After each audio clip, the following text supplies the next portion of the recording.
région sud de Provence-Alpes-Côte d'Azur, comme l'ensemble des élus régionaux, sont particulièrement attentifs à la situation complexe qui prévaut au Proche-Orient et au Moyen-Orient, comme tout autour de la Méditerranée.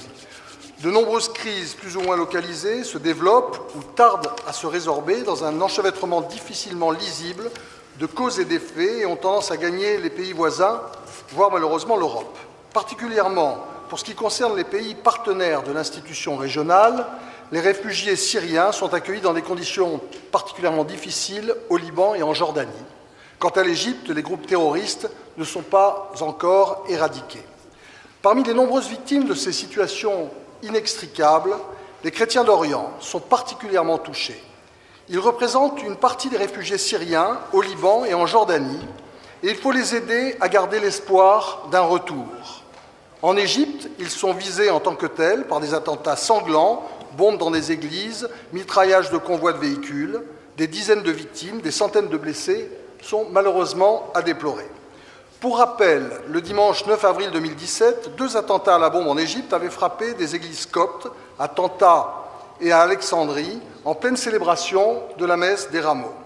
Ces attentats avaient entraîné une réaction immédiate du président de l'institution régionale, qui était alors Christian Estrosi, et de Renaud Muselier, son président délégué, ainsi bien sûr que Mme Agnès Rampal, présidente de la commission Euro-Méditerranée, qui avait à l'époque exprimé au nom de la collectivité régionale leur émotion, leur solidarité et tout leur soutien aux Égyptiens comme à l'ensemble des chrétiens d'Orient après ces attentats odieux.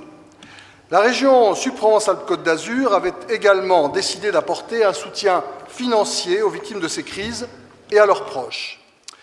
Aujourd'hui, la situation n'est pas stabilisée.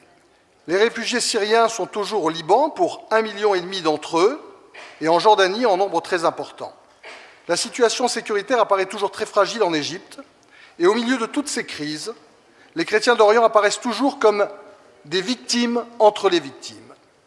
Dans cette situation, au-delà des contributions financières que nous avons pu apporter aux victimes de ces persécutions, un soutien moral et symbolique apparaît plus que jamais nécessaire. C'est pourquoi le président de la région Sud-Provence-Alpes-Côte d'Azur souhaite exprimer la présence de la région Sud aux côtés des chrétiens d'Orient persécutés d'une manière officielle et solennelle. C'est à cette fin qu'une délégation régionale, composée de Mesdames Caroline Posmentier et Agnès Rampal, et de moi-même, se rendra tout d'abord en Égypte au second semestre 2018, dans un pays, je vous le rappelle, qui compte 15% de chrétiens coptes, catholiques et orthodoxes, soit 10 millions de personnes.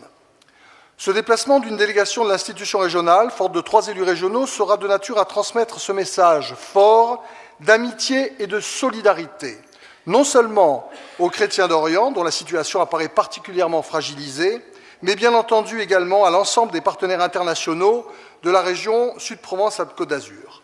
C'est pourquoi je vous propose de délivrer à Mme Agnès Rampal et moi-même un mandat spécial pour l'accomplissement de cette mission, la vice-présidente Mme Posmentier étant déjà titulaire de ce mandat, et d'autoriser la prise en charge par l'institution régionale de l'ensemble des frais que je vous promets, Monsieur Lecoinet, d'une très grande sobriété pour le transport, l'hébergement et la restauration pour les membres de la délégation. Je vous remercie.